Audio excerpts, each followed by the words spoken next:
Have you ever spent an entire weekend fixing a hole in your wall? You carefully sand it down, you paint over it, and you step back to admire your hard work, only to realize it looks, well, absolutely terrible? The afternoon sun hits the wall just right, and bam, there it is. A perfectly smooth, glaringly obvious rectangle sitting right in the middle of your textured wall. It's incredibly frustrating, and honestly, it's a pain point almost every single homeowner has faced at some point. But hey, today, we are going to fix that for good. So, welcome to this explainer. I'm thrilled you're tuning in because today we're really leveling up your DIY skills. We're going to take you from just, filling a hole to actually mastering the professional secrets of drywall repair. By the time we wrap up, you'll know exactly how to pull off a flawless, completely invisible patch. Okay, let's dive straight into our roadmap for today. First up, we'll look at the right mud and tools. Then, step-by-step patching. Next, some secrets to smooth sanding. After that, we'll cover perfecting the wall texture, and finally, we'll wrap up with how to get that invisible paint finish. All right, kicking things off with Section 1, the right mud and tools. So there's this massive myth out there that one magical tub of mud fixes absolutely everything. Let me tell you, that couldn't be further from the truth. Let's break down the two main heavyweights here, spackle versus joint compound. Spackle actually contains more polymers. This makes it super flexible, it hardly shrinks, and it dries incredibly hard. So it's absolutely fantastic for quick, tiny jobs like a nail hole. But because it dries like a rock, it's a nightmare to sand and fan out. Joint compound, on the flip side, is your lightweight, all-purpose best friend. It's incredibly easy to skim coat and fan out over larger areas. The only trade-off is that it does shrink a little bit as it dries, but for feathering out the edges on medium to large jobs, it is exactly what you need. Now, you might have heard of hot mud or catalyzed mud. Unlike Premex joint compound that just dries by evaporation over time, hot mud chemically sets. The number you see right on the bag tells you exactly how many minutes you have before that stuff turns to stone. You'll usually see it in 5, 20, and 90-minute setting times. It's an absolute game changer for speeding up deep fills so you aren't waiting days for a patch to dry. But here's a pro tip for you. Pros rarely mess with anything below 20 minutes. Actually, scratch that, pretty much never. Anything faster than 20 minutes and it's gonna harden on your knife before you even get it properly smoothed onto the wall. Of course, alongside the right mud, you absolutely need the right tools. A 6-inch joint knife with a nice flexible blade is non-negotiable. It gives you the width you need to properly fan out your mud so you avoid those harsh, ugly lines. Also, keep a 4-inch putty knife handy for scooping mud out of containers or getting into tight corners. You're also going to need a utility knife with fresh, sharp blades to clean up the drywall edges. And finally, grab a fine grit sanding sponge, somewhere in the 120 to 220 grit range. Sponges just give you the absolute best control for delicate indoor jobs. Moving right along to Section 2, step-by-step drywall patching. Let's walk through the actual timeline for a bulletproof repair on a medium to large hole. Say a doorknob goes rogue and punches through the drywall. First thing, you never, ever want to patch over jagged, torn paper. Take that sharp utility knife and score the edges, cutting back an inch or two if you have to, just to get a nice, clean shape. Step 2, you need a backing. A great trick is to take a few wooden paint stirrers, cut them slightly wider than the hole, dab some construction adhesive on the ends, and pull them tight against the inside back of the drywall. Now let that glue dry overnight. Seriously, don't rush it. Step 3, the next day, press your custom-cut drywall patch right into the hole against those stirrers. Tape the seams with mesh drywall tape, and then you can finally begin applying your joint compound. Now, as you apply that compound, you have to memorize the golden rule of drywall. Less is more. Always apply thin coats. Please do not scoop out a massive glob of mud and just dump it on the wall, hoping you can finish the whole job in one pass. That is literally a recipe for a lumpy mess that will take forever to dry. The real secret to a professional-looking patch is patience. Tape your time over 3 or 4 very thin coats, using your knife to feather the mud out just a little bit wider with each passing coat.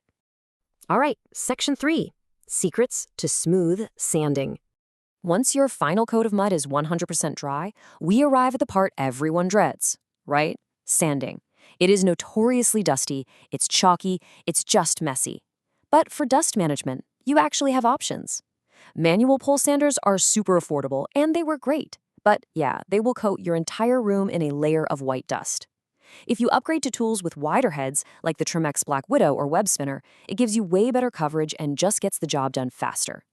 If you really want to beat the mess, you can invest in dust extractors, like a Mirka Deco manual sander that hooks straight into a shop vac to suck the dust right out of the air as you work.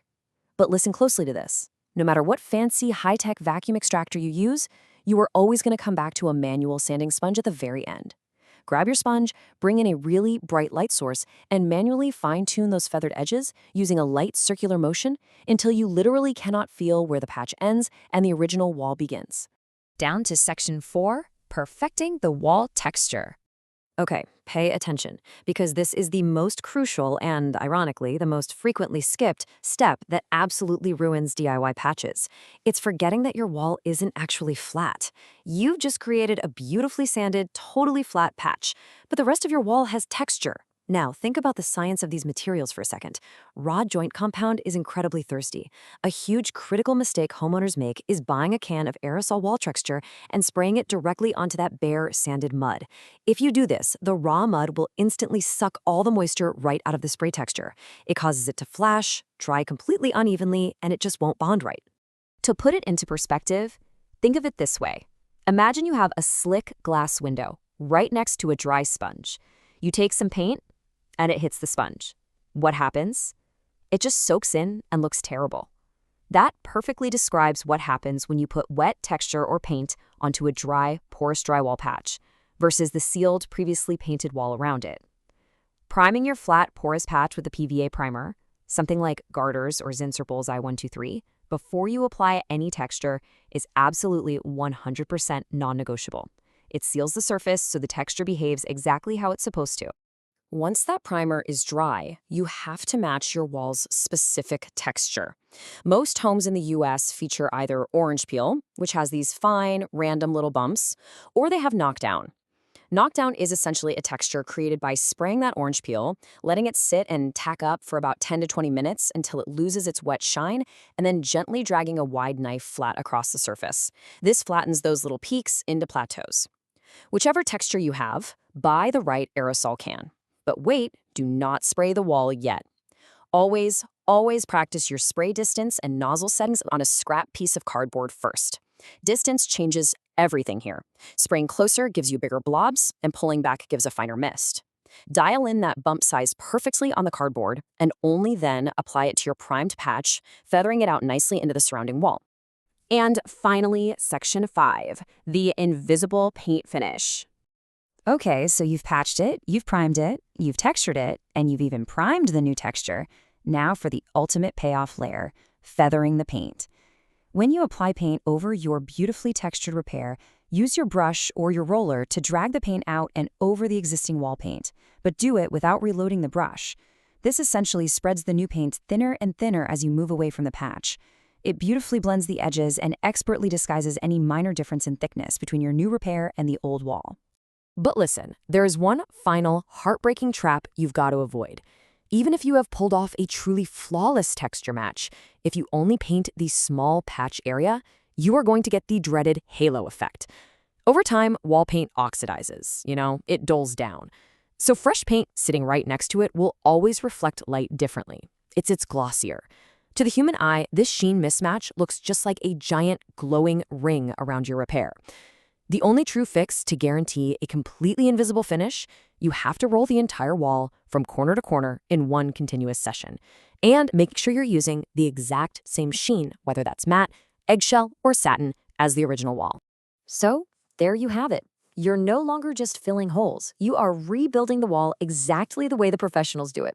By picking the right mud, applying nice thin layers, sealing your work properly, and painting from corner to corner, that repair will literally disappear.